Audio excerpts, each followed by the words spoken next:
प्रकरण 16 नंतरची व्यवस्था.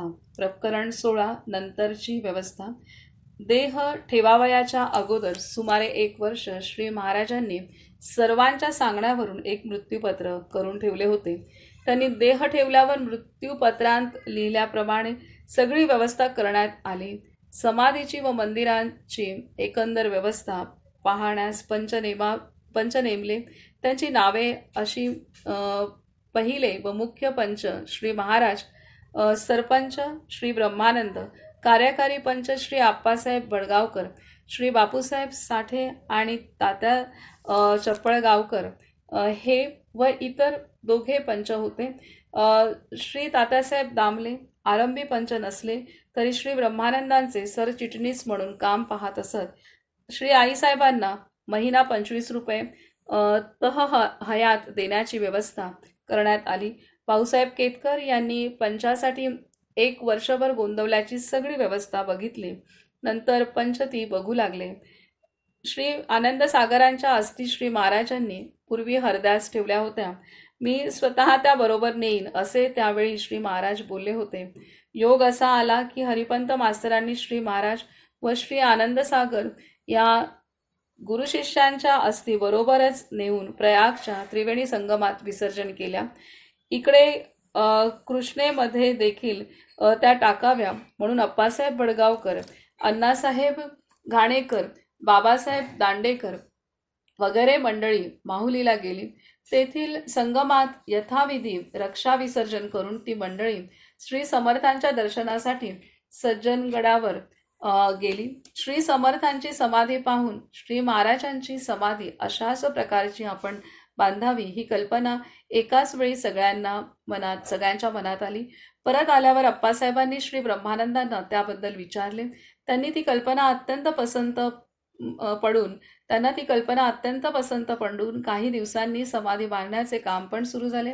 घाणेकर यांनी मुंबईहून सिंहासन करून पाठविले. डॉक्टर कुर्तकोटींनी कुर्तकोटीहून काळ्या पाषाणाच्या मोठ्या सुबक पादुका पाठवून दिल्या. बडगावकर व विशेषतः गणपतराव दामले यांनी समाधी मंदिर बांधून घेतले. सन 1914 शके 1836 मधील मार्गशीर्ष महिन्याच्या कृष्ण पक्षांत प्रतिपदेच्या दिवशी वेदोक्त पद्धतीने श्री महाराजांच्या पादुकांची स्थापना झाली. महाराष्ट्र, कर्नाटक, इंदूर, काशी वगैरे ठिकाणाहून विद्वान वैदिक ब्राह्मण समारंभास आले होते.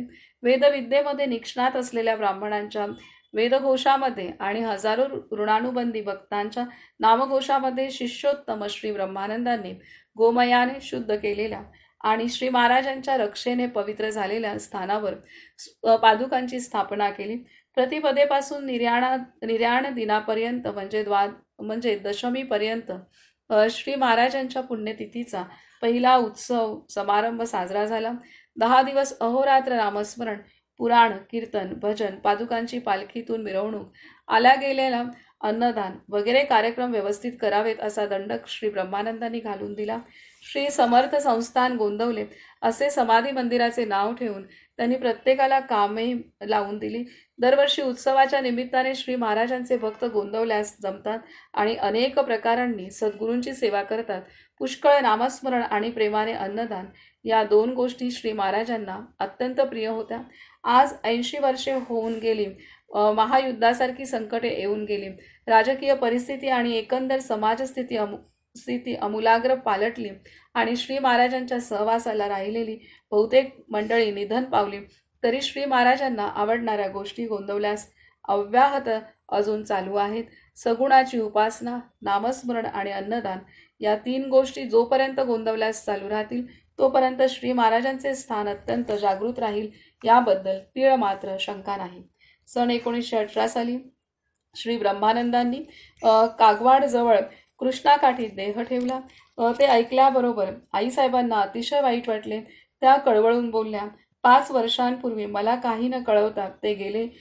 मी अभागी मागे राहिले. ते दुःख जरा वाळते न वाळते तोच मी मुलगा मानलेला माझा ब्रह्मानंद गेला. आता मी जगून काय करू. त्या दिवसापासून त्यांनी अन्न वर्ज्य केले. क्वचित दूध घेत असत. श्री ब्रह्मानंदांनी अमावस्येला देह ठेवला तर पुढे लगेच 1 महिन्याने अश्विनात आईसाहेबांनी देह ठेवला. समाधीच्या आवारांतच त्यांचे एक लहानसे मंदिर बांधलेले आहे. आईसाहेबांना 2-3 मुले झाली होती, परंतु दैवयोगाने ती लहानपणीच वारली. श्री महाराजांनी त्यांना अत्यंत प्रेमाने आणि आदराने वागविले. त्यांच्या दिमतीला एक स्वतंत्र बाई नेमलेली होती. श्री महाराज प्रवासाला गेले म्हणजे काही वेळा त्याही बरोबर असत. त्यांचे सर्व व्यवस्थित होते किंवा नाही याची चौकशी स्वतः श्री महाराज करीत. एकदा त्या पुण्यामध्ये 15 दिवस राहिल्या. तेथे त्यांच्या सेवेला एक स्वतंत्र मेणा आणि 2 बाया श्री महाराजांनी ठेवल्या होत्या. आईसाहेबांचा स्वभाव अत्यंत सरळ आणि मोकळा असून सर्वांवर त्या सारखेच प्रेम करीत. त्यांना तुकामाईंच्या पुष्कळ गोष्टी माहीत होत्या. सकाळपासून संध्याकाळपर्यंत त्या कितीतरी जप करीत. दिवसातून एकदा केव्हा तरी विशेषतः स्नान झाल्यावर त्या श्री महाराजांच्या दर्शनास येत. अंध असूनही त्यांना श्री महाराजांचे प्रत्यक्ष दर्शन होत असे. आईसाहेबांचा पारमार्थिक अधिकार सामान्य नव्हता. त्या काळच्या रिवाजाप्रमाणे त्या लोकांपुढे फारशा आल्या नाहीत. शिवाय डोळे नसल्याने त्यांना हालचालीसाठी दुसऱ्यांवर अवलंबून राहावे लागे. एकदा श्री महाराज कर्नाटकात गेले होते. आईसाहेब गोंदवल्यासच होत्या. एके दिवशी दुपारी त्यांच्या भोवती बऱ्याच बायका बसून गप्पागोष्टी बोलत होत्या.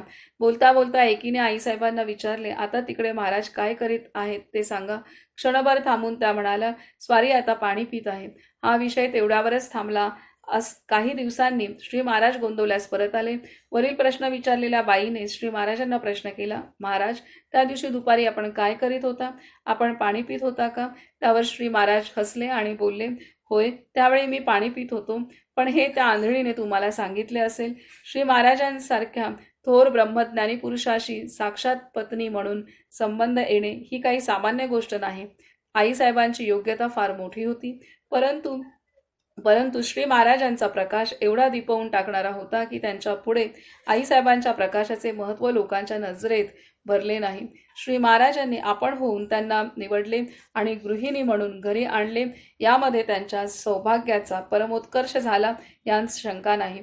त्यांच्यावर श्री महाराजांनी पूर्ण कृपा केली होती आणि जगाच्या इतिहासात श्री महाराजांबरोबर त्यांचेही नाव कायमचे राहील हे सांगायला नको.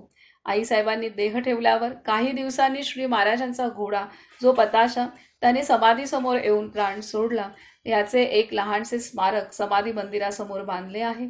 श्री महाराजांना गायींचे फार प्रेम होते म्हणून समाधीच्या वर गोपाल कृष्णाचे मंदिर बांधले. गोपालाची मूर्ती फार मोहक आहे. समाधीच्या भोवती बऱ्याच खोल्या बांधल्या असून उत्सवामध्ये लोकांना राहण्यास त्या उपयोगी पडतात. समाधीची उपासना चालवणारी व तेथे कायम राहणारी 8-10 माणसे असतात. रोज आला गेला असतोच. समाधीला कायमचे असे उत्पन्न नाही. परिस्थिती गरिबीची असली तरी रोज 5-50 माणसे प्रसादाला असतात. गावच्या लोकांचे समाधीवर प्रेम आहे. त्यांच्या व भक्त मंडळींच्या सहकार्याने पंचमंडळी संस्थान चांगल्या रीतीने चालवित आहेत. प्रपंचामध्ये देहबुद्धीच्या अंमलाखाली आपण अत्यंत संकुचित मनाने वागतो. ती देहबुद्धी कमी होऊन थोडा तरी उदारपणा शिकण्यास आपण गोंदवल्यास यावे. हा श्री महाराजांचा मूळचा हेतू खरा. भगवंताची उपासना केल्याशिवाय देहबुद्धी कमी होऊच शकत नाही. सगुणाची उपासना, भगवंताचे नामस्मरण, अन्नदान आणि आपसांत निस्वार्थी प्रेम अशी उपासनेची 4 अंगे आहेत. त्यांचा अभ्यास करण्यास प्रापंचिकांना स्थान असावे म्हणून श्री महाराजांनी गोंदवल्यास आपले तेज ठेवले. व्यवहाराची मर्यादा सांभाळून जो उपासनेचा अभ्यास करील त्याचे कल्याण झाल्याशिवाय राहणार नाही. तर अशा रीतीने महाराजांच्या नंतर कशी व्यवस्था झाली संस्थानाची हे इथे स्पष्ट केलेलं आहे.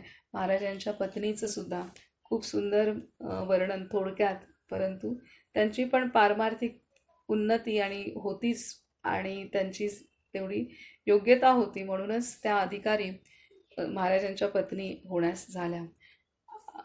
पुढे सांगतायत की आता इथे एक काव्य आहे ते आपण वाचू. हाची निरोप गुरूंचा नाम सदा बोलावे, गावे भावे जनांसी सांगावे. हाची निरोप गुरूंच्या नामा परते न सत्य मानावे. नामांतर अंगुनिया व्यवहारी सर्व भोग सेवावे. हाची निरोप गुरूंचा भोगासंगे कुठे न गुंतावे. आनंदात असावे आळस भय द्वेष दूर त्यागावे. हाची निरोप गुरूंचा अनुसंधान कधी न चुकवावे. गोड सदा बोलावे, नम्रपणे सर्व लोकप्रिय व्हावे, हाची निरोप गुरूंचा, भक्तीने रघुपतीस आळवावे. स्वातर अशुद्ध असावे, कपटाचरणा स्वयं वश व्हावे, हाची निरोप गुरूंचा, मन कोणाचे कधी न दुखवावे. माझा रामसखा मी रामाचा दास नित्य बोलावे, हाची निरोप गुरूंचा, रामापाशी अनन्य वागावे. यत्न कसून करीन मी, यश दे रामान दे तुझी सत्ता, हाची निरोप गुरूंचा, मानावा राम सर्वदा करता. आचार संयमाने युक्त असा नीतिधर्म पाळावा, हाची निरोप गुरूंचा, खेळा आयसा प्रपंच मानावा.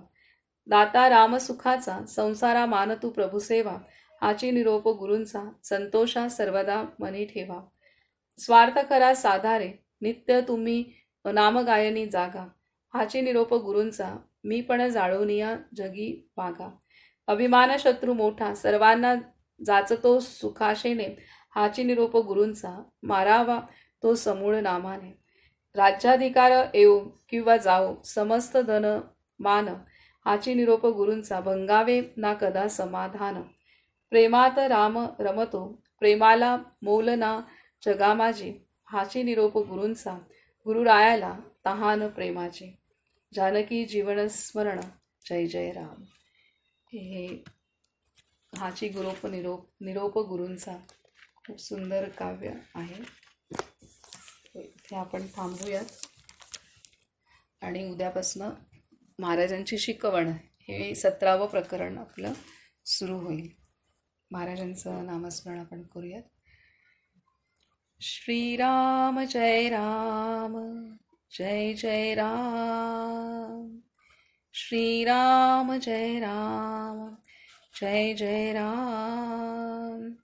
श्रीराम जय राम, जय जय राम. श्रीराम जय राम, जय जय राम. श्रीराम जय राम, जय जय राम. श्रीराम जय राम, जय जय राम. श्रीराम जय राम, जय जय राम. श्रीराम जय राम, जय जय राम. श्रीराम जय राम, जय जय राम. श्रीराम जय राम, जय जय राम. श्रीराम जय राम, जय जय राम. श्रीराम जय राम, जय जय राम. श्रीराम जय राम, जय जय राम. श्रीराम. राजाधिराज सद्गुरुनाथ श्री ब्रह्मचैतन्य गोंदवलेकर महाराज की जय. सब संतन की जय. बाल गोपाल की जय. जय जय रघुवीर समर्थ. नर्मदे हर, नर्मदे हर, नर्मदे हर.